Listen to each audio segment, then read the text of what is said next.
नमस्कार दोस्तों, स्वागत है आप सभी का अदिति की वाणी यूट्यूब चैनल में। दोस्तों, आज की कहानी हमें उत्तराखंड के रहने वाले जुल्फ़िकार अली जी ने भेजी है। दोस्तों, कहानी सुनने से पहले आप सबसे एक गुजारिश है, अगर अब तक आपने मेरे चैनल को सब्सक्राइब नहीं किया है तो प्लीज़ जल्दी से मेरे चैनल को सब्सक्राइब कर लीजिए।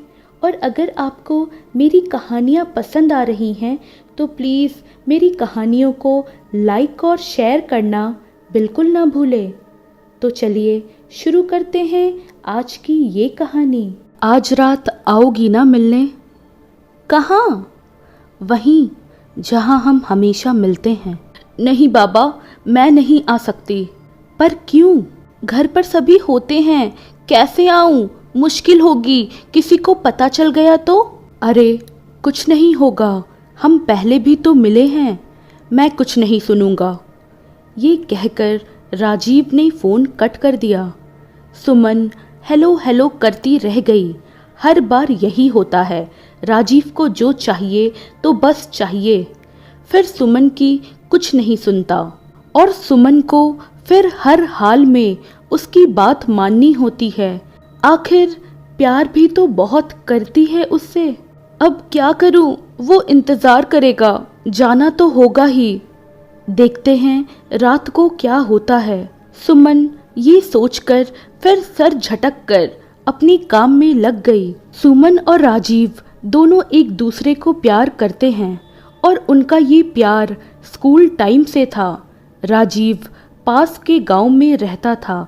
दोनों के घर वालों को जब पता लगा तो पहले वे नाराज हुए, फिर दोनों के घर वाले मान गए और दोनों का रिश्ता कर दिया गया। मगर शर्त ये रखी कि जब तक शादी नहीं हो जाती दोनों एक दूसरे से नहीं मिलेंगे। हाँ, फ़ोन पे बात कर सकते हैं। राजीव आगे की पढ़ाई करने शहर चला गया, पर जब भी आता सुमन से मिलकर ज़रूर जाता। अब घर वालों ने तो पाबंदी लगाई हुई है तो दोनों छुपकर गांव के बाहर जो ट्यूबवेल है वहां मिलते। राजीव जब भी सुमन को बुलाता वो भी दौड़ी चली जाती। आज फिर उसने बुलाया था। सुमन गौशाले से काम निपटाकर घर को चल देती है। रास्ते में गांव के कुछ आवारा लड़के जो कि सुमन के पीछे पड़े हुए थे और आती जाती गांव की अन्य लड़कियों पर भी टिप्पणियां कसते रहते थे। गांव की ज्यादातर लड़कियां उनसे परेशान थी। उस वक्त जब सुमन घर आ रही थी तो वे लड़के रास्ते में पड़ने वाली एक परचून की दुकान पर बैठे बीड़ी पी रहे थे। वे 4 थे और ज्यादातर साथ ही रहते, जिनमें एक गांव के प्रधान का लड़का लाखन था और बाकी उसके आवारा दोस्त बिल्लू, कलिया और सोनू थे। सुमन जब उनके करीब से गुजरी तो उनमें से एक ने कहा, आय हाय, अबे देखो तो, माल तो इधर जा रहा है, तुम कहाँ खोए हो? हाँ यार, माल तो बेहतरीन है, पर मज़े तो दूसरे गांव का छोरा ले रहा है, हमें क्या कांटे लगे थे? लाखन ने सुमन को देखते हुए कहा। ये बात सुमन के कानों तक पहुंच गई और सुमन एकदम भड़कते हुए बोली, माल होगी तेरी माँ बहन, वहां जाके देख। और आज तो तूने कह दिया, आगे से ध्यान रखना वरना चप्पलों से तेरा मुंह तोड़ दूंगी। ओहो जाने मन, इतना गुस्सा ठीक नहीं, हम तो बस ये कह रहे हैं, हमें क्या कमी है, गांव की प्रधानी बना देंगे। लाखन ने बेशर्मी से कहा। प्रधानगिरी तो सारी मैं तेरी अभी निकालती हूँ, रुक बताती हूँ। इतना कहकर सुमन चप्पल हाथ में लेकर उसकी ओर चली। तेरी इतनी हिम्मत, आजा, आज देखता हूँ कितना दम है तेरे में। लाखन भी बेइज्जती होते देख अकड़कर खड़ा हो गया। इससे पहले कि सुमन चप्पल का वार करती उसकी छोटी बहन आ गई। दीदी, ये क्या हो रहा है यहाँ? घर चलो, अम्मा ने बुलाया है आपको। और आप कहाँ इन जाहिलों के साथ उलझ रही हो, इनको तो और कुछ काम नहीं है। इतना कहते हुए वो सुमन का हाथ पकड़कर खींचते हुए उसे लेकर चल दी और सुमन मजबूरी में उसके साथ चल दी। वो बड़बड़ाती हुई चल रही थी, सुहानी अगर आज तू ना आती तो मैं उसका सारा जाहिलपन आज उतार देती। फिर किसी लड़की को छेड़ने की वो हिम्मत नहीं करता। उधर लाखन भी अपनी इस बेइज्जती से बौखलाया हुआ था। साली की इतनी हिम्मत, मेरे ऊपर चप्पल उठाई है, इसका बदला तो एक दिन जरूर लूंगा। लाखन गुस्से में बड़बड़ाता रहा। सुमन अपने घर पहुंच गई। गुस्से में उसका चेहरा तमतमाया हुआ था। अम्मा देखते ही बोली, क्या हुआ, इतना गुस्सा क्यों कर रही है? फिर सुहानी ने सारी बात बताई। उसी वक्त सुमन का भाई राकेश भी आ गया और उसने सारी बात सुन ली और सारी बात पता चलते ही वो भी गुस्से में लाखन से भिड़ने चल पड़ा, जिसे बड़ी मुश्किल से अम्मा ने समझाया कि पहले तुम्हारे पापा को आने दो, फिर देखते हैं। तब तक खामोश रहे। खैर, बात किसी तरह निपटी। रात के लगभग 11 बज रहे थे। अंधेरी रात में तारे अपने पूरे शबाब पर चमक रहे थे। आसमान में चांद आधा था तो चांदनी भी आधी ही फैला रहा था, मगर इतनी तो थी कि आराम से कोई भी थोड़ा बहुत देख सके। और इस मध्यम चांदनी रात में एक साया बड़ी सी चादर ओढ़े चला जा रहा था। बार बार रुककर पीछे देखता, फिर तसल्ली करके कि कोई उसे नहीं देख रहा है आगे बढ़ जाता।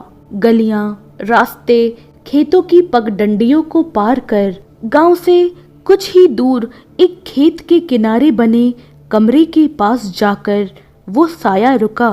अपनी चादर थोड़ी पीछे की तो चांदनी रात में चांद की रोशनी में एक खूबसूरत सा चेहरा बाहर आया।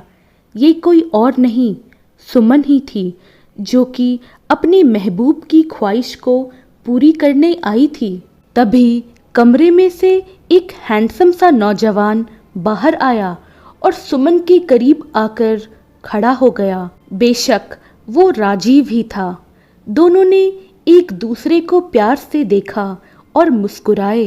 तुम ना किसी दिन मुझे मरवा के छोड़ोगे, तुम्हें क्या पता कितनी मुश्किलों से आई हूँ।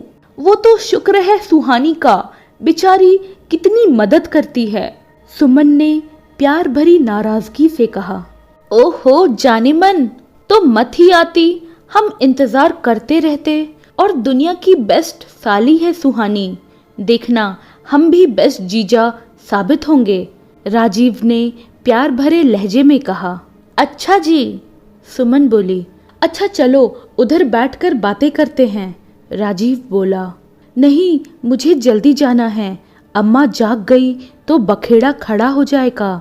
आपको देखना था, देख लिया, बहुत दिन हो गए थे।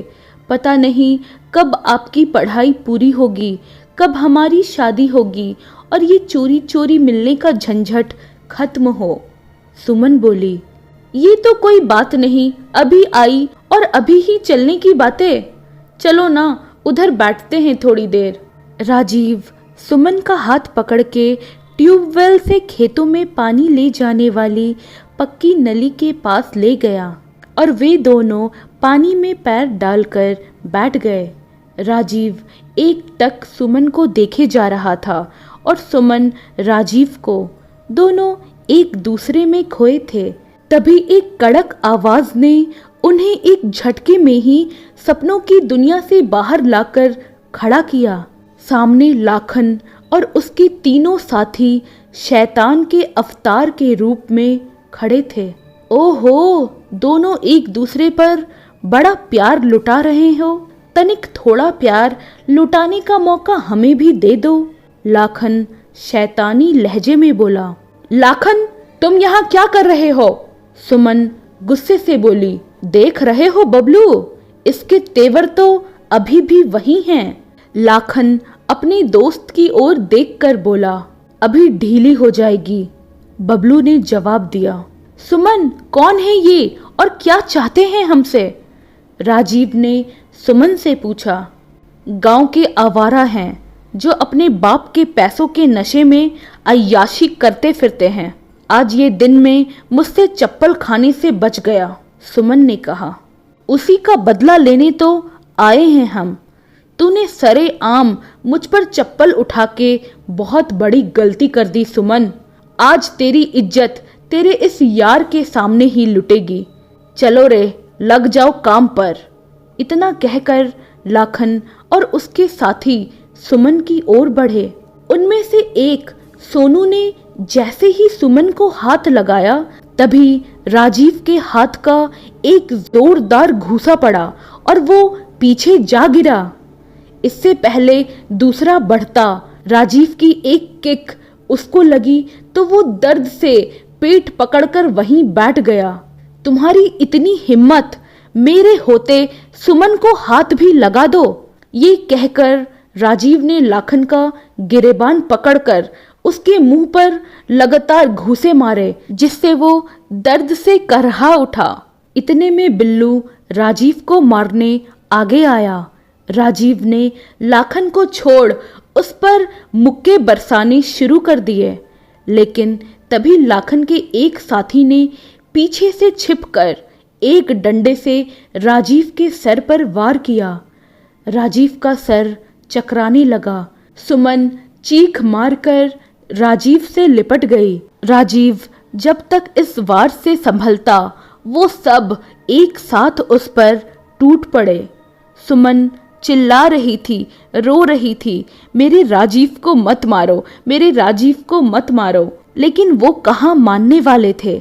वो राजीव पर लात घुस्से बरसाते रहे। सुमन को भी चोट लगती रही, मगर वो लिपटी रही, यहाँ तक कि वो बेहोश हो गया। जब होश आया तो राजीव ने खुद को बंधा हुआ पाया। तू क्या समझता था हमसे जीत जाएगा? अब तेरे सामने तेरी महबूबा की इज्जत लुटेगी और तू कुछ नहीं कर पाएगा। इतना कहकर लाखन ने सुमन के कपड़े फाड़ना शुरू कर दिया। सुमन रोती रही, चीखती रही, हमें जाने दो, हमें माफ कर दो, हमें छोड़ दो।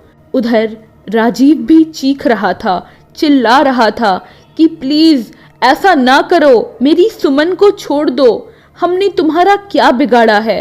मगर उनकी कौन सुन रहा था। उन पर तो मानो शैतान सवार था। पहले लाखन ने सुमन की इज्जत लूटनी शुरू की। सुमन की चीखें फिजाओं को थरथराने लगी। राजीव ने चीख के साथ जोर से अपनी आंखें मूंद ली, मगर वो शैतान नहीं माना। सुमन की इज्जत लूटने के बाद शैतानी हंसी हंसते हुए वे अपने दोस्तों को इशारा किया। फिर उन्होंने इस अबला की इज्जत तार तार की। अपनी हवस मिटाने के बाद कालिया बोला, लाखन अब क्या करे? ये तो सुबह होते ही सबको बता देंगे। सही कह रहा है कालिया, ये तो मैंने सोचा ही नहीं। ये साली तो सबको बता देगी, यहाँ तक कि पुलिस में भी जाएगी, लाखन ने कहा। फिर क्या करे? अगला सवाल बिल्लू का था। एक काम करते हैं, दोनों को मार देते हैं और सारे सबूत मिटा देते हैं अपने यहाँ होने का, लाखन ने कहा। और फिर उसने एक डंडा उठाकर सुमन के सर पर, पेट पर वार करने लगा। उसकी गर्दन को मरोड़ दिया। वो पहले ही अधमरी हो चुकी थी। एक हिचकी ली और एक और लुढ़क गई। उसके बाद उन्होंने राजीव को मारना शुरू किया। लात, घूसे, डंडे बरसाए। राजीव कोई हरकत नहीं कर रहा था। ये देखकर लाखन बोला, मर गया होगा ये भी, अब चलो यहाँ से, कहीं कोई देख ना ले। फिर वो उनको वहीं छोड़कर भाग गए। रात काफी हो चुकी थी। सुहानी सुमन का इंतजार कर रही थी। उसे डर भी लग रहा था, कहीं अम्मा जाग गई तो क्या होगा, क्या जवाब देगी, क्या बहाना बनाएगी। पहले भी दीदी राजीव से मिलने गई थी, मगर इतनी देर तो कभी नहीं लगाई। पता नहीं आज कहाँ रह गई। सुहानी के दिमाग में बहुत सी बातें चल रही थी। वो कभी घड़ी में टाइम देखती, कभी दरवाजे पर जाकर देखती, कभी मायूस होकर अपने कमरे में बेचैनी से टहलती। वक्त गुजर रहा था पर सुमन का कहीं पता नहीं था। धीरे धीरे करके सुबह के 5 बज चुके थे। सुहानी को लगने लगा कि कुछ तो गड़बड़ है, मगर अब करे क्या। जब बहुत सोच विचार करके उसने डरते हुए निर्णय लिया कि अम्मा को बता दिया जाए, लेकिन फिर उसने सोचा कि थोड़ी देर और इंतज़ार किया जाए, क्या पता दीदी आ जाए। मगर सुमन तब भी नहीं आई, तो उसने ये सोचकर कि जो होगा देखा जाएगा, अम्मा को बताने के लिए दरवाजे की ओर गई। तभी कमरे का दरवाज़ा खुला। सामने खुद अम्मा थी। सुहानी, मैं तो तुम दोनों को जगाने के लिए आ ही रही थी। चलो, तुम तो जागी हुई हो, सुमन कहाँ है? उसे भी जगा दो। गौशाले में चलना है, पशुओं को चारा वगैरह डालकर निपटा ले। आज वैसे भी बहुत काम है, तुम्हारे पापा भी आज आ जाएंगे शहर से, अम्मा ने सुहानी से कहा और बाहर जाने को पलटने लगी। तभी सुहानी ने डरते हुए आवाज दी, अम्मा, सुमन दीदी रात से घर पर नहीं है। क्या? फिर कहाँ है वो? उसके बाद सुहानी ने सारी बातें अम्मा को बताई, जिनको सुनते हुए जाने कितने रंग उनके चेहरे पर आए और गए। अम्मा सर पकड़कर बोली, हे भगवान, ये तुम दोनों ने क्या कर डाला? वो रात भर गायब रही और तू मुझे अब बता रही है? जब हमने उन दोनों का रिश्ता कर दिया था, फिर क्या जरूरत थी ये सब करने की? बिल्कुल नाक कटवा के छोड़ेगी तुम दोनों। अब तुम्हारे बाबा आएंगे तो मैं क्या जवाब दूंगी उन्हें? सुहानी को डांटकर अम्मा ने जल्दी से राकेश को जगाया और उसे सारी बात बताई, जिसे सुनकर पहले तो वो भड़क उठा कि उसकी हर बात मानकर सुमन को सर पे भी तो उन लोगों ने ही चढ़ाया हुआ है। पर फिर उसे सुमन की फिक्र भी हुई, तो अम्मा से कहा, मैं जाता हूँ उसे ढूंढने, मैं भी तुम्हारे साथ चलती हूँ। ये कहकर अम्मा भी राकेश के साथ चल पड़ी। फिर वो सुहानी की बताई जगह की ओर चल दिए। फिर वो खेतों में बने उस ट्यूबवेल के पास पहुंचे। सुबह अभी पूरी तरह नहीं हुई थी। सूरज निकलने वाला था, मगर अभी निकला नहीं था, जिससे थोड़ा अंधेरा सा था। वहां जाकर उन्होंने कमरे के अंदर देखा, वहां कोई नहीं था। फिर बाहर आकर सुमन को आवाज लगानी शुरू की, मगर कोई जवाब नहीं आया। लगता है वो घर से भाग गई अम्मा। सुहानी ने ये ठीक नहीं किया, राकेश गुस्से से बोला। भला वो भागेंगे क्यों जब दोनों की सगाई हुई है? मुझे तो कुछ और गड़बड़ लग रही है, भगवान रहम करे। अम्मा की बात भी वाजिब थी। सूरज अब थोड़ा नजर आने लगा था, आसमान से अंधेरा छटने लगा। तभी राकेश को वहां पड़ी चादर नजर आई। अम्मा, ये चादर तो सुमन की है। उसने वो चादर उठाकर अम्मा को दिखाई। फिर उन्हें कुछ निशान कमरे के पीछे जाते दिखाई दिए। वो दोनों तेजी से उस ओर बढ़े। पीछे जाकर उन्होंने जो देखा उसकी तो कल्पना भी नहीं की थी उन्होंने। वहां खून से लथपथ 2 जिस्म पड़े थे। सुमन, मेरी बच्ची, क्या हो गया तुम्हें? अम्मा की दर्द भरी आवाज फिजा में गूंज उठी। वो दोनों झपटकर सुमन के बेजान जिस्म के पास गए। राकेश भी दहाड़े मार मार कर रो रहा था। उसकी बहन की लाश उसकी बाहों में थी। अम्मा का तो बुरा हाल था। किस जालिम ने मेरे बच्चों का ये हाल कर दिया? मेरी बच्ची, उठ जा। सुमन, उठ जा, चलना, घर पर बहुत काम है। तू उठती क्यों नहीं? पता नहीं क्या क्या बड़बड़ाते हुए रो रो कर बुरा हाल कर लिया था अम्मा ने। राकेश भी सुमन की लाश से लिपटकर तड़प तड़प के रो रहा था। फिर रोते रोते वो राजीव के जिस्म के पास आया तो देखा वो बेजान सा पड़ा है। उसे हिलाया मगर कोई हरकत नहीं हुई। नाक के पास हाथ ले जाकर देखा तो लगा कि सांसें अभी चल रही है मगर शरीर कोई हरकत नहीं कर रहा था। राकेश उसे झंझोरता रहा, उठ उठ राजीव उठ, देख सुमन मर गई। राकेश सुमन मर गई, उठ देख तो, बता तो दे किसने किया ये सब।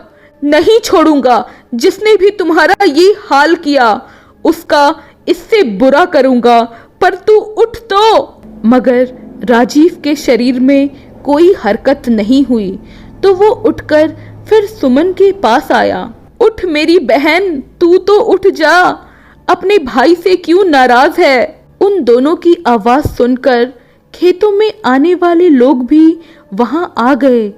यहाँ का नजारा देखकर वहां भीड़ इकट्ठा होने लगी। वे लोग आपस में बातें करने लगे, ये क्या हो गया, किसने मारा इन्हें। लोग कुछ समझ पाते कि तभी गांव का प्रधान धर्मपाल अपने कुछ आदमियों के साथ वहां पहुंच गया और आते ही बोला, ये तुमने क्या किया राकेश, अपनी बहन और होने वाले जीजा को ही मार डाला। क्या कह रहे हो प्रधान जी, भला राकेश अपनी बहन और होने वाले जीजा को क्यों मारेगा।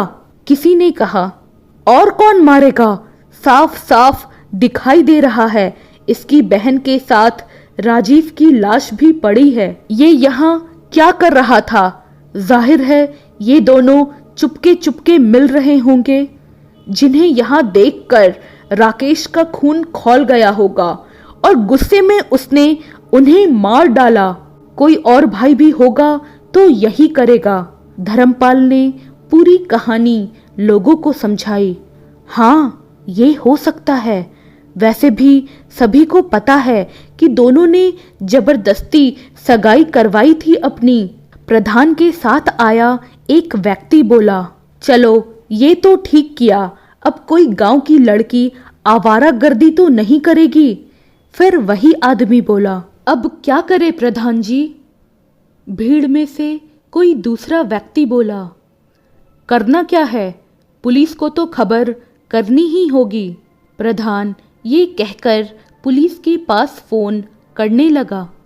तब तक खबर सुनकर सुहानी भी वहां आ गई और ये सब देखकर वो भी तड़प तड़प कर रोने लगी। तभी सुमन के बाबा राजेंद्र सिंह भी शहर से आ गए। जब उन्होंने आते ही ये खबर सुनी तो दौड़े खेतों में आए और वहां का नज़ारा देखकर उनके होश उड़ गए। ये क्या हुआ मेरी बच्ची, देख मैं शहर से तेरी शादी का जोड़ा लाया हूँ। इतना कहकर वो सुमन से लिपटकर रोने लगे। थोड़ी देर में पुलिस भी वहां आ गई और राजीव के घर वाले भी। उन्होंने राजीव की हालत देखी तो तड़प उठे। अभी कल ही तो कॉलेज से आया था और आज इस हालत में मिला। उन्होंने उसके पास जाकर देखा तो उसकी सांसें चल रही थी मगर शरीर में हलचल नहीं था। पुलिस ने आकर सुमन की लाश का पंचनामा भरकर पोस्टमार्टम के लिए भेज दिया और राजीव को इलाज के लिए एम्बुलेंस में भिजवा दिया। पूछताछ में प्रधान ने वही अपनी कहानी दोहराई जिसके आधार पर राकेश को ऑनर किलिंग के आरोप में गिरफ्तार कर लिया गया। राजेंद्र सिंह, अम्मा और सुहानी उन्होंने बहुत कोशिश की पुलिस को समझाने की कि राकेश ने कुछ नहीं किया मगर उनकी किसी ने नहीं सुनी। पुलिस ये कहकर कि अब अदालत में होगा जो होगा और राकेश को साथ लेकर चली गई। राजेंद्र के परिवार पर दुखों का पहाड़ टूट पड़ा था। बेटी मर चुकी थी, बेटे पर इल्ज़ाम आ गया था। राजेंद्र और उसका परिवार इस गम में टूट चुका था। सुहानी ने सारी बात राजेंद्र सिंह को बता दी, लाखन से लड़ाई की भी, जिससे उनका शक उस पर गया। मामले की जांच शुरू हुई। पोस्टमार्टम की रिपोर्ट में बलात्कार का कहीं जिक्र नहीं था। शायद ऊपर से नीचे सभी का मुंह पैसों से बंद कर दिया गया था। पुलिस ने जो रिपोर्ट अदालत में रखी उसमें भी पूरा मामला ऑनर किलिंग का ही बनाया हुआ था। फिर अदालत ने भी राकेश को दोषी ठहराते हुए आजीवन कारावास की सज़ा सुनाई। राजेंद्र ने बहुत कोशिश की पर कुछ नहीं कर पाया। इधर राजीव की जान तो बच गई, लेकिन उसका फ़ायदा कुछ नहीं हुआ क्योंकि वो कोमा में था। सभी डॉक्टर ने हाथ खड़े कर दिए। शायद अब उसे कभी होश ना आए। एक प्यारी सी प्रेम कहानी का बहुत बुरा अंत हुआ, लेकिन आप ठहरिए, थोड़ा सब्र कीजिए, कहानी अभी बाकी है। 4 साल बाद रात के लगभग 10 बज रहे थे। गांव में बिजली का रूटीन चल रहा था। एक सप्ताह दिन में बिजली आती, एक हफ्ता रात में आती थी। अभी रात का हफ्ता था तो रात को ही जमकर बिजली आ रही थी, इसलिए लोग खेतों में पानी देने का कार्य रात को ही कर रहे थे। सरकारी ट्यूबवेल लगे हुए थे। अभी अभी बिजली आई तो कालिया दोस्तों की महफिल से उठकर चला, जो रोज़ाना प्रधान की बैठक पर सजती। लाखन ने कालिया से पूछा, अरे इतनी जल्दी कहाँ चले? अभी तो बातें शुरू ही हुई है। क्या बताऊं यार, खेतों में पानी देना है। अब दिन में बिजली आती नहीं, इसलिए इस वक्त जाना होगा, वरना बापू बहुत नाराज़ होगा। कालिया ने जाने की वजह बताई। हाँ यार, फिर तो जाना होगा तुझे। खेतों का काम पहले है, वरना तेरे बापू पीटेंगे तुझे, लाखन ने कहा। वहाँ बैठे सभी लोग खिलखिलाकर हंसने लगते हैं। कालिया फिर वहाँ से चल देता है। घर पहुंचकर फावड़े वगैरह उठाता है और खेतों की ओर चल देता है। खेतों में पहुंचकर वहाँ का जायज़ा लेता है। खेतों में जिन नालियों से पानी आता है उन्हें ठीक करता है। फिर ट्यूबवेल की ओर चल देता है उसे चलाने। ये सब काम करते करते रात के लगभग 11:30 बज जाते हैं। आसमान में चांद अपने पूरे शबाब के साथ खिला हुआ था। चांदनी रात में बहुत कुछ साफ साफ दिखाई दे रहा था, इसलिए कालिया को कोई परेशानी नहीं हो रही थी काम करने में। वो चलता हुआ ट्यूबवेल के पास आ चुका था। उसने चाबी से दरवाज़ा खोला और मोटर स्टार्ट कर दिया। पानी चालू हो गया। वो बाहर आया। बाहर आकर पानी के लिए बने हौज के पास आया। उसने पानी पिया, फिर मुंह धोने लगा।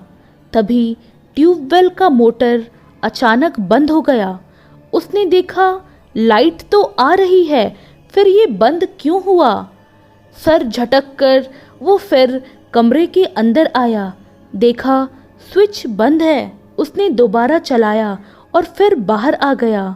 जब हौज के पास आया तो मोटर फिर बंद हो गया। अब ये क्या मुसीबत है? वो फिर अंदर आया, देखा स्विच बंद है। उसने फिर स्विच ऑन करा, बाहर आया, लेकिन मोटर फिर से बंद हो गया। जब 2-3 बार ऐसा ही हुआ तो उसे कुछ शंका हुई कि कुछ तो गड़बड़ है। कौन है? कौन है? हिम्मत है तो सामने आओ, वो झुंझला के बोला। मगर कहीं कोई आवाज़ नहीं आई तो वो अंदर गया। फिर मोटर चालू की और बाहर आके कमरे के चारों ओर एक चक्कर काटने के लिए बढ़ा, जिससे उसे कुछ अंदाज़ा लगे कि कौन ये हरकत कर रहा है। जैसे ही वो कमरे के पीछे गया तो उसे लगा कि पीछे बनी खिड़कियों के पास से कोई झाड़ियों की ओर गया है। वो भी तेजी से उधर लपका, पर वहां उसे कोई नहीं मिला। कौन है? मैं कह रहा हूं सामने आ जाओ, वरना अच्छा नहीं होगा। मुझसे मजाक बहुत महंगा पड़ता है, कालिया ने धमकी भरे लहजे में कहा। तभी उसे पास की झाड़ियों में हलचल सुनाई दी। वो उधर को घूमा और तेजी से वहां पहुंचा। वहां उसे झाड़ियों के बीच एक साया नजर आया। कौन हो तुम और यहाँ क्या कर रहे हो? वो ये कहता हुआ उस ओर बढ़ा। नजदीक पहुंचकर देखा, वहां एक लड़की है जो बड़ी सी चादर ओढ़े है, लेकिन वो पीठ फेरे खड़ी थी, जिससे पता नहीं लग रहा था कि वो कौन है। ए लड़की, कौन है तुम और इस वक्त यहाँ क्या कर रही हो? मुझे परेशान क्यों कर रही हो? कालिया उसके पास आकर बोला, मगर वो लड़की चुपचाप अपनी जगह पर खड़ी थी। लगता है आज रात बहुत सुहानी होने वाली है। शिकार खुद चलकर मेरे पास आया है। कौन है तू जाने मन? इतना कहकर कालिया ने उसके कंधे पर हाथ रखा तो वो साया उसकी ओर घूमा। उसके चेहरे पर नजर पड़ते ही कालिया को एक झटका लगा और तुरंत वो पीछे हटा। पीछे हटते हुए उसका पैर एक पत्थर से उलझा, जिससे वो पीछे जा गिरा। उसके चेहरे पर डर और हैरानी के मिले जुले भाव थे। तू उसके होठों से बस ये निकला, क्योंकि सामने एक खून से सना चेहरा था। आंखें अंगारे बरसा रही थी, जो देखने में बहुत ही भयानक लग रहा था।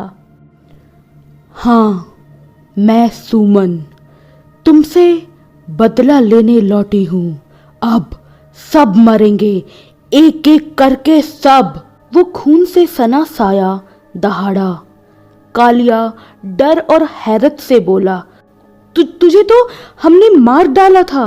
हाँ, पर अब मैं तुझे मार डालूंगी। इतना कहकर वो गुर्राते हुए आगे बढ़ी। कालिया तब तक किसी तरह उठकर एक ओर भागा। वो बेसुध भाग रहा था और पीछे देख रहा था। तभी सामने से कोई चीज उसके सर में आके लगी। वो लड़खड़ाकर नीचे जा गिरा और उसके सर से खून का फव्वारा बहने लगा। जो उससे टकराया था वो उसका फावड़ा था, जो पास ही पड़ा था। उसने सर पर एक हाथ रखा जहां से खून निकल रहा था। दूसरा हाथ फावड़े पर पहुंचाना चाहा, तभी उसे लगा कि किसी चीज ने उसका पैर जकड़ लिया है। इससे पहले वो कुछ देख या समझ पाता, झाड़ियों के अंदर घिसटाता हुआ चला गया। सुबह सुबह रोज की तरह ही लोग खेतों में आने लगे थे।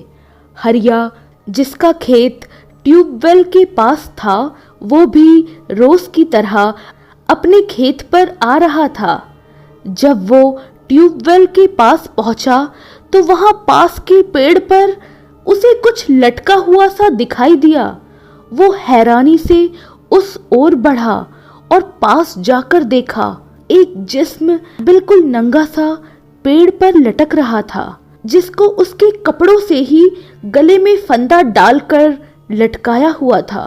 पूरा जिस्म कई जगह से काटा हुआ था। हरिया उसकी हालत देखकर बिल्कुल घबरा गया और वहां से गांव में खबर करने को भागा। गांव पहुंचते ही चिल्ला चिल्लाकर लोगों को बताने लगा, खून खून, लाश लटकी हुई है पेड़ पर। वो बदहवासी से बोले जा रहा था। किसी ने पूछा, कहाँ? ट्यूबवेल के पास पेड़ पर, उसने हाफते हुए कहा। किसकी है? फिर भीड़ में से कोई बोला, पता नहीं, मैं तो देखते ही यहाँ आ गया भागकर, वो बोला। फिर पूरी भीड़ खेतों की ओर चल पड़ी। वहां जाकर देखा एक लाश लटकी हुई है। कुछ लोगों ने हिम्मत करके उसे पेड़ से उतारा। अरे, ये तो कालिया है, कोई बोला, और फिर से खबर सारे गांव में फैल गई। कालिया के घर वाले भी रोते हुए वहां पहुंच गए। लाखन और उसके दोस्त भी। उनके चेहरे पर हवाइयां उड़ रही थी। ये कैसे हुआ? कालिया तो पानी देने के लिए आया था। किसने मारा है इसे, वो भी इतनी बेदर्दी से?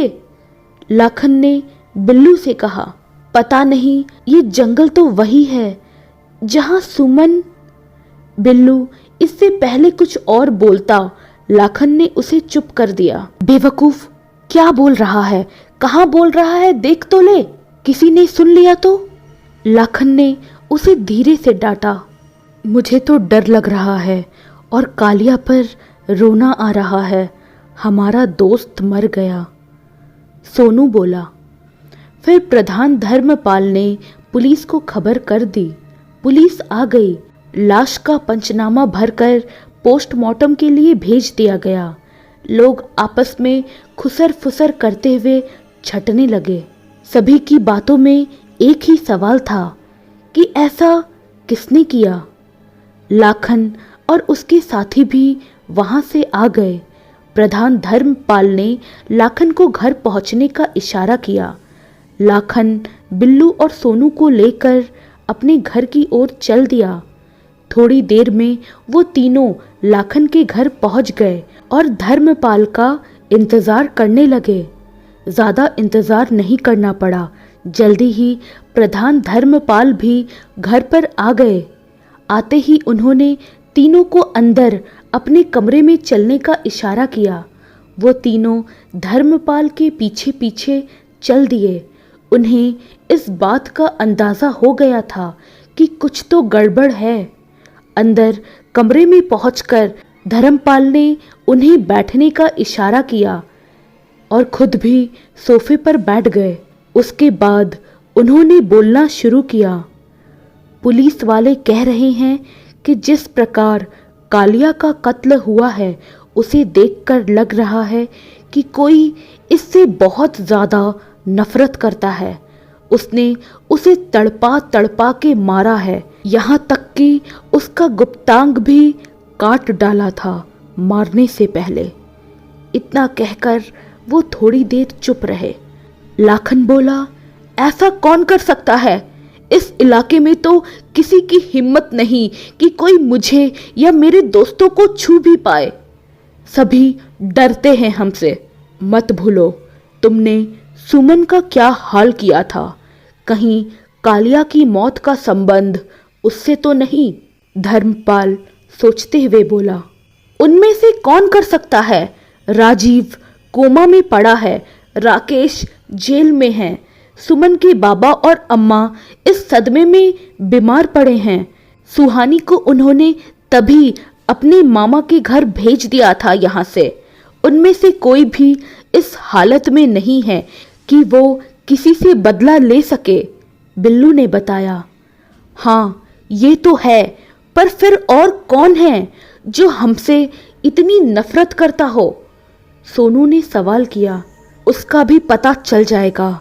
अभी मैंने तुम्हें ये समझाने के लिए बुलाया है कि सभी सावधान रहना, रात को देर तक बाहर ना रहना, धर्मपाल ने उन्हें समझाया। फिर कुछ देर वो बातें करने के बाद उठ गए। बिल्लू और सोनू भी अपने घर की ओर चल दिए। 2-3 रातें खामोशी से गुजर गई। आज कालिया को मरे 4 दिन हो गए, मगर उसके कातिल का अब तक पता नहीं चला। पुलिस पूरी कोशिश में लगी हुई थी। कालिया के सभी दोस्तों से भी पूछताछ चल रही थी, मगर अभी तक कोई नतीजा नहीं निकला। रात हो चुकी थी। सोनू खेतों से ट्रैक्टर लेकर घेर की ओर चल रहा था।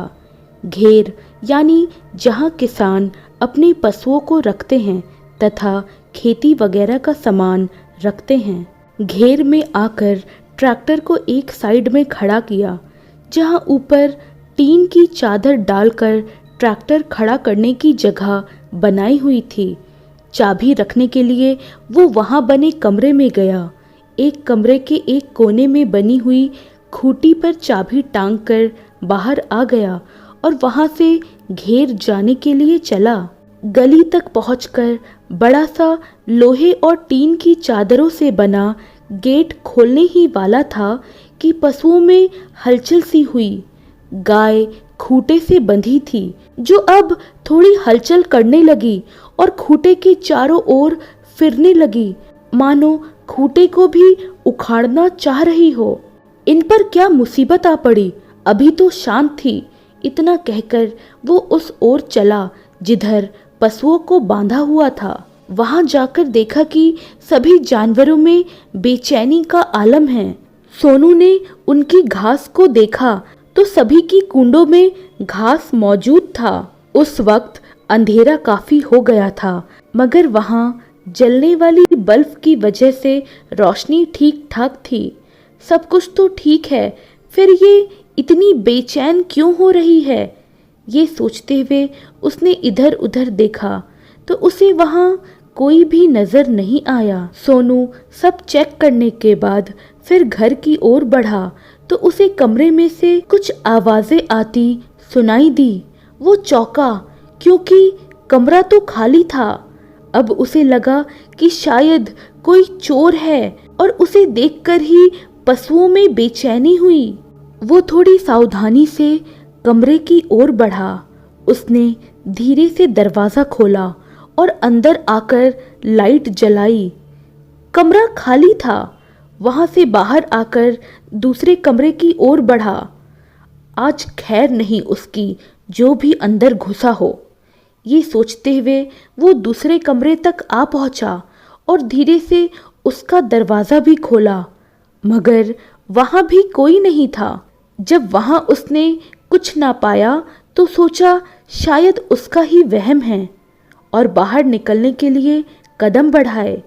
तभी उसके कानों के पास एक फुसफुसाहट हुई। सोनू, इधर आओ ना। आवाज बहुत सुरीली थी। सोनू हैरत से उस ओर पलटा। वहां कोई नहीं था, मगर कमरे के कोने में हलचल हुई तो उसने तुरंत अपना हाथ बिजली के बोर्ड की ओर बढ़ाया और लाइट का स्विच ऑन कर दिया। कमरे में रोशनी फैल गई तो उसे कमरे के कोने में बड़ी सी चादर ओढ़े एक लड़की दिखाई दी। ए, कौन है तू और यहाँ क्या कर रही है? उसने गुस्से से पूछा और उसके करीब पहुंचा। लगता है चोरी करने आई है। ऐसा है तो बहुत बड़ी गलती कर बैठी तू। एक तो चोर, ऊपर से लड़की, अब तू तो गई, सोनू ने कहा। लेकिन उससे आगे कुछ न कह पाया, न कर पाया, क्योंकि वो लड़की जैसे ही पलटी तो सोनू के मुंह से सिर्फ एक चीख निकली। सामने एक भयानक चेहरा था जो पूरा खून से सना था। कौन कौन है तू? उसके मुंह से निकला। सुमन, तुम्हारी मौत। एक गुस्से से भरी आवाज गूंजी। भूत, सुमन का भूत, भूत। इतना कहते ही वो दरवाजे की ओर भागा। किसी तरह गिरता पड़ता कमरे से बाहर आया और गेट की ओर भागा। भागते हुए वो जैसे ही गेट के पास पहुंचा तो बार बार पीछे मुड़कर देख रहा था, मगर जैसे ही दरवाजा खोला और बाहर निकलने की कोशिश की तभी कोई चीज उसके सर पर लगी। सर से खून निकलने लगा। वो लड़खड़ाकर नीचे गिरा और अंदर की ओर घिसटा चला गया। सोनू अक्सर रात को घेर में ही सो जाता था, इसीलिए रात को घर ना आने पर उसके घर वालों ने ज्यादा टेंशन नहीं ली। सुबह को रोज की भांति सोनू की माँ और बहन घेर पर पशुओं को चारा डालने के लिए आई। पहले उन्होंने पशुओं को चारा डाला, गोबर उठाया, पशुओं की सफाई की।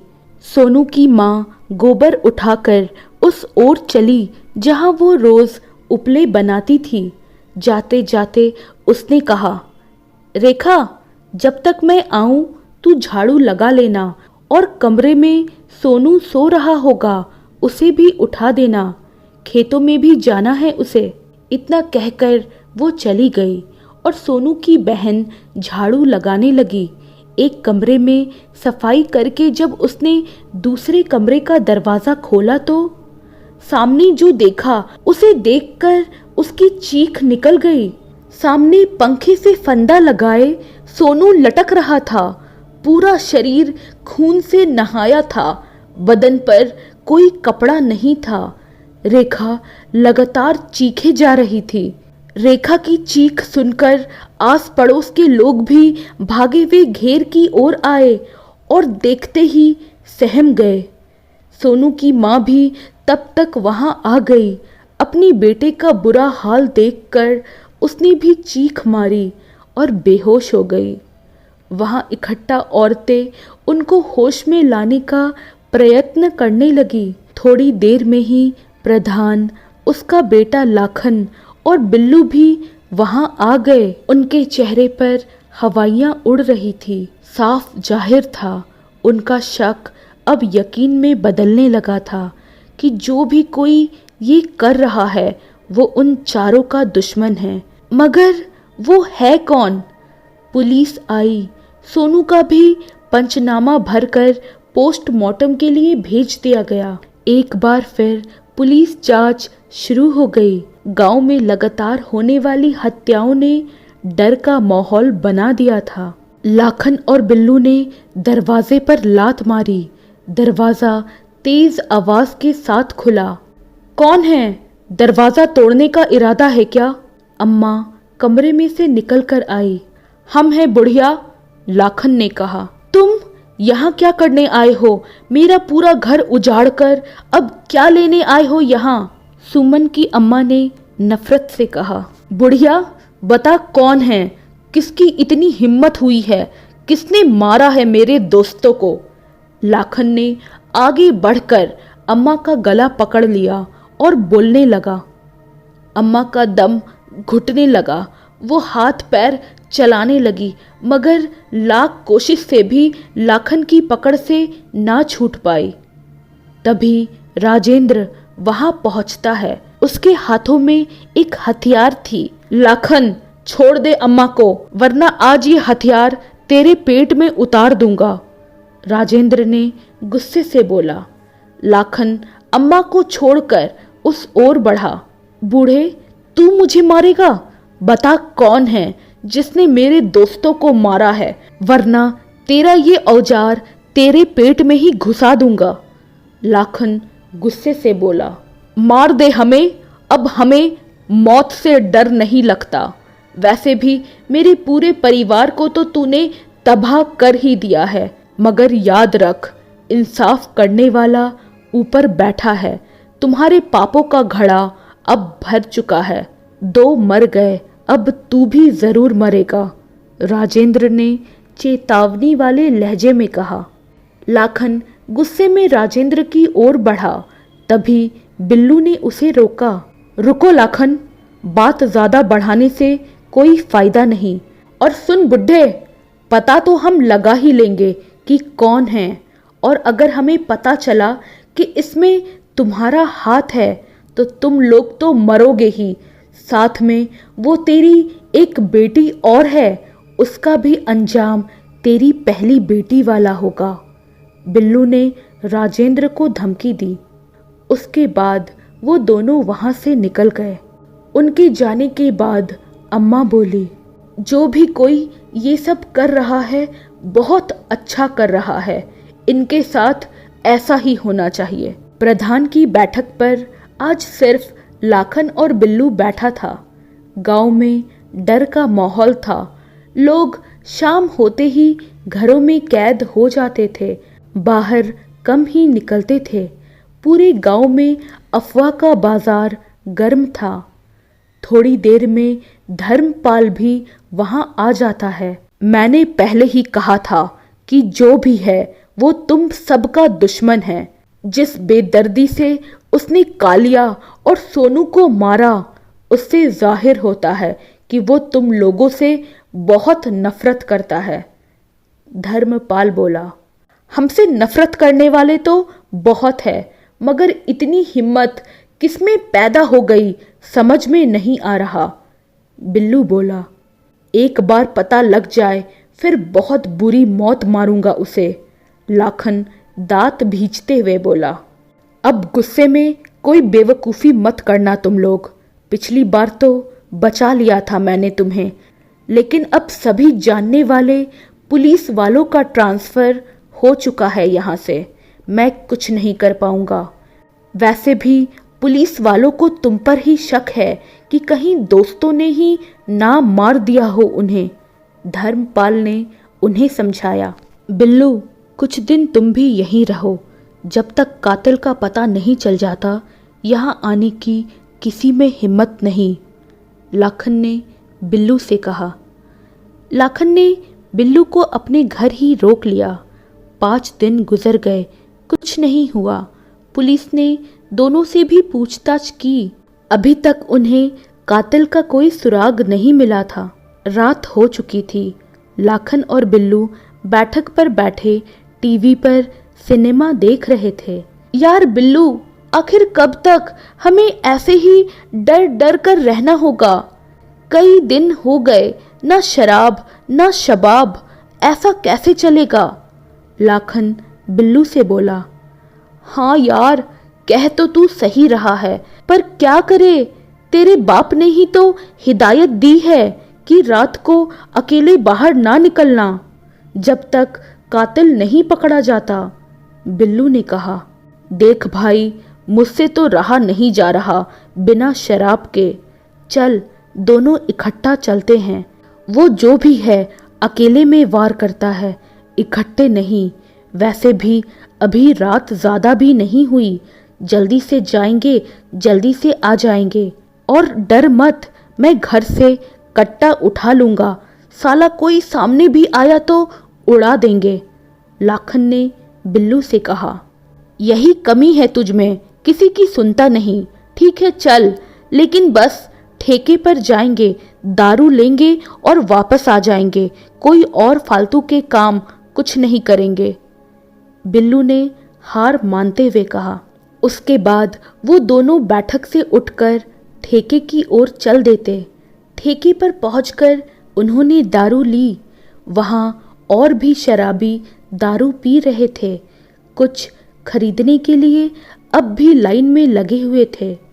दारू लेने के बाद वो घर की ओर चल दिए। लाखन तो वहीं पीना चाह रहा था, मगर बिल्लू ने मना किया।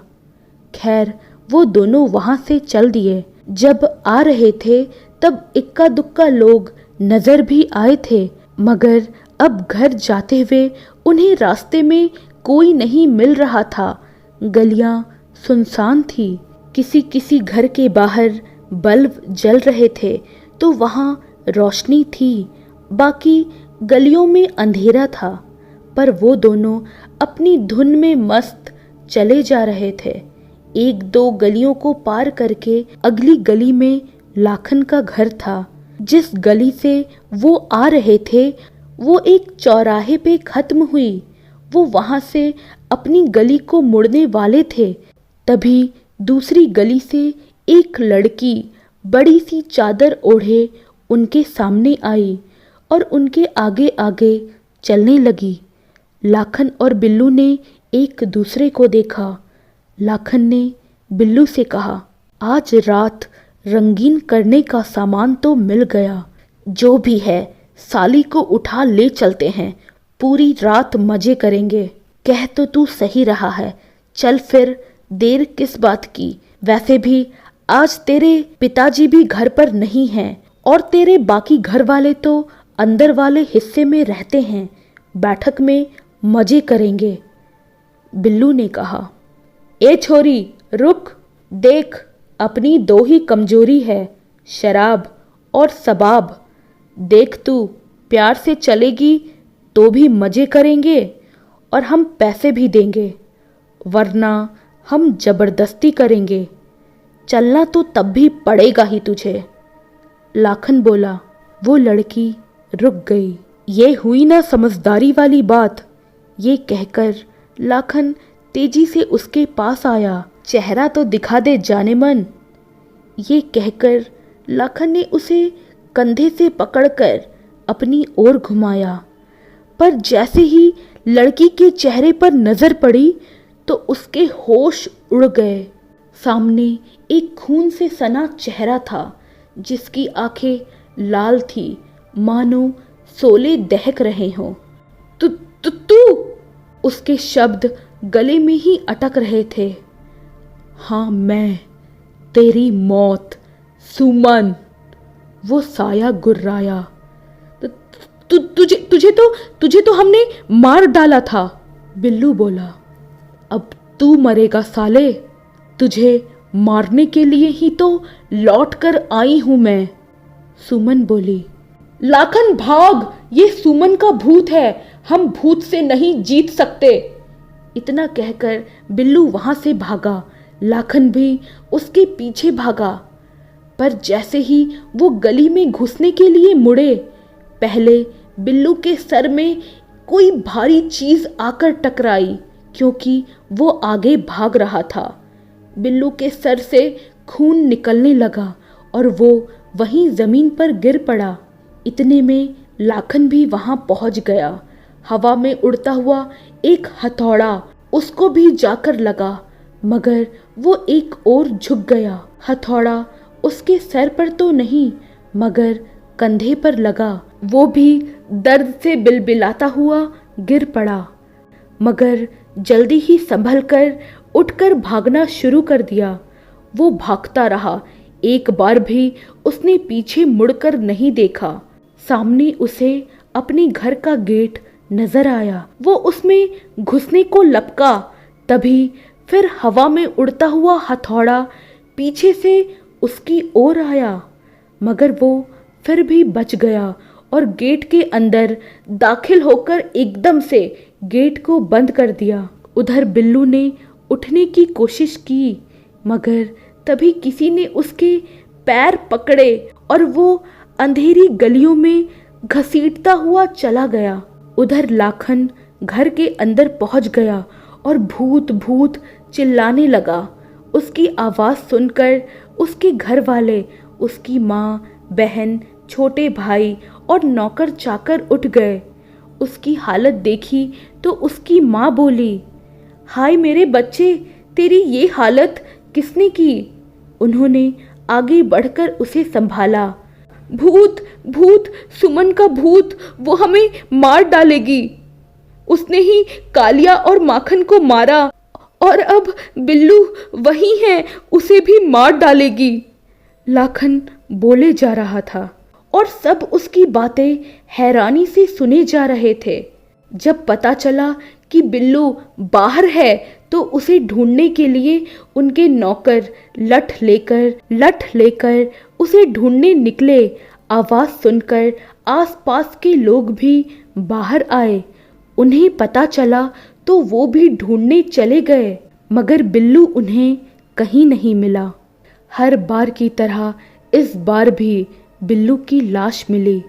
इस बार लाश गांव के चौराहे पर जो नीम का पेड़ है वहां लटकी हुई मिली।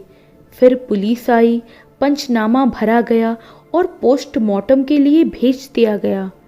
लाखन के कंधे पर चोट आई थी जिसकी मरहम पट्टी की गई। पूरे गांव में सुमन के भूत की खबर फैल गई। लोग बातें करने लगे कि सुमन का भूत इन चारों दोस्तों के पीछे ही क्यों पड़ा है।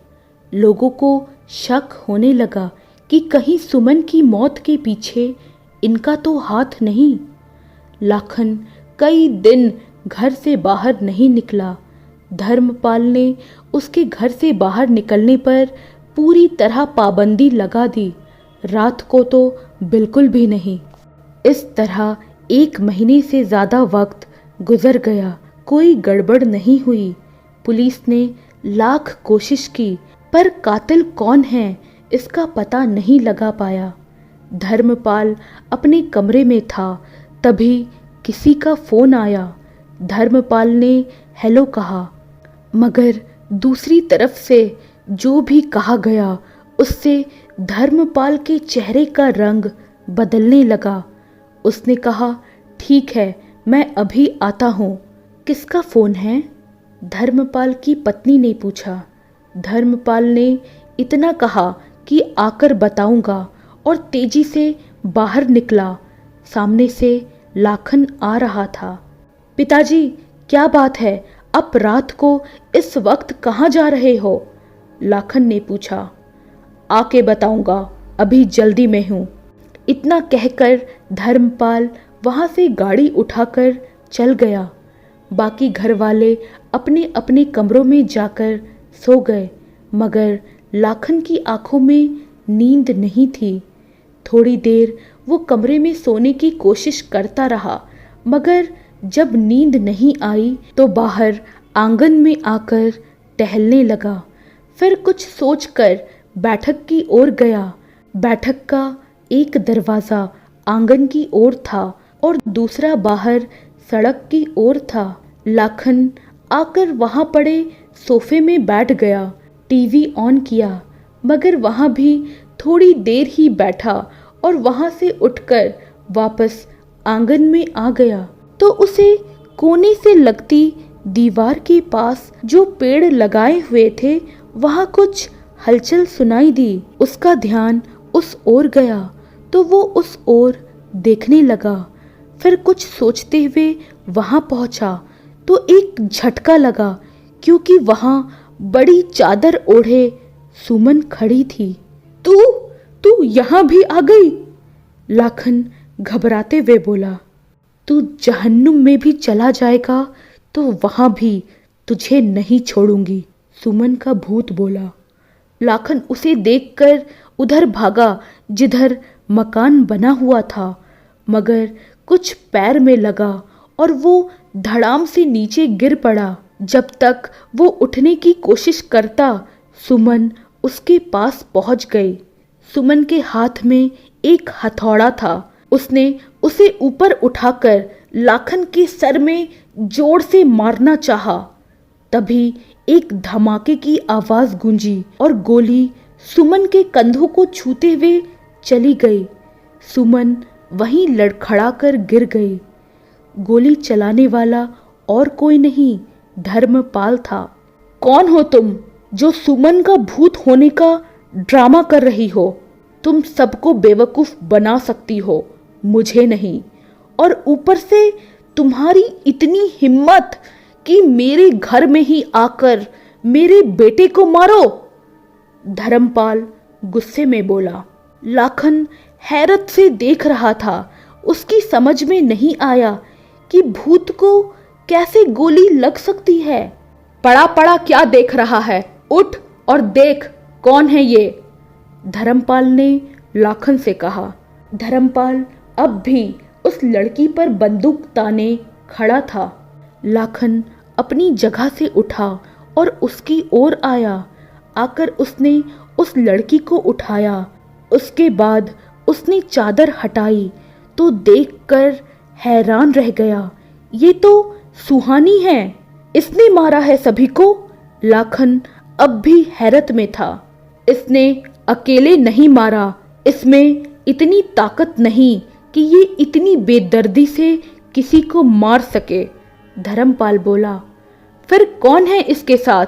लाखन पूछा। बेफिक्र रहो, वो भी अब सामने आ जाएगा, इतना कहकर धर्मपाल बोला। अब छिपने से कोई फायदा नहीं, बाहर आ जाओ राजीव। राजीव?